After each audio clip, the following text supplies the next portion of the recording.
উনিশের চেতনাকে জাগ্রত করতে আগামী ১৬ মে বরাকের ৩ জেলায় অনুষ্ঠিত হবে বহুভাষিক ঐক্যের মহামিছিল।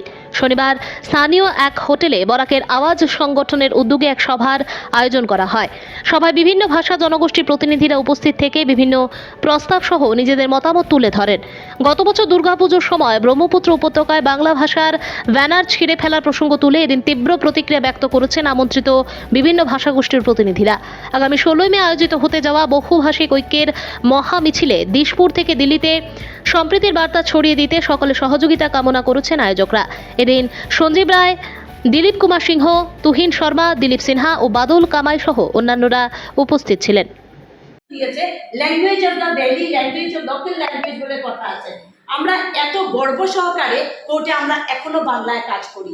এখানে যারা জাজেসরা আসেন ওনারা অনেক সময় বাংলা বোঝেন না, কিন্তু যেই বরাকভেলিতে ওনাদের ট্রান্সফার হয় এত সুন্দরভাবে ওনারা বাংলায় কমিউনিকেট করেন, এটা আপনারা মানে না দেখলে বিশ্বাস করবেন না।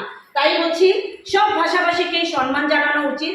আর আজকে আমি সকালে সুচরিতাকে বলেছিলাম, আজকে আবার বলছি, এই বাংলা ভাষা আন্তর্জাতিক বাংলা ভাষা সুরক্ষা সমিতি বলে একটা অ্যাসোসিয়েশন আছে। গোটা ভারতবর্ষে যেখানে বাঙালি নেই সেখানে বাঙালির বাংলা ভাষা নিয়ে কাজ করছে।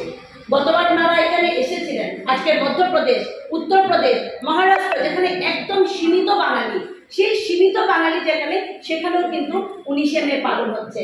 আমি চাইবো এই বরাকভেলির বাইরে যেখানেই বাংলা ভাষা নিয়ে যারা কাজ করছে ওনাদেরকে আনুন, একটু সম্মান দিন, কেননা ওনারা আমাদের জন্য একদম প্রত্যন্ত অঞ্চলে কাজ করছেন যেখানে বাংলা ভাষাভাষী নিয়ে। এটা আমার একটা সাজেশন রইল।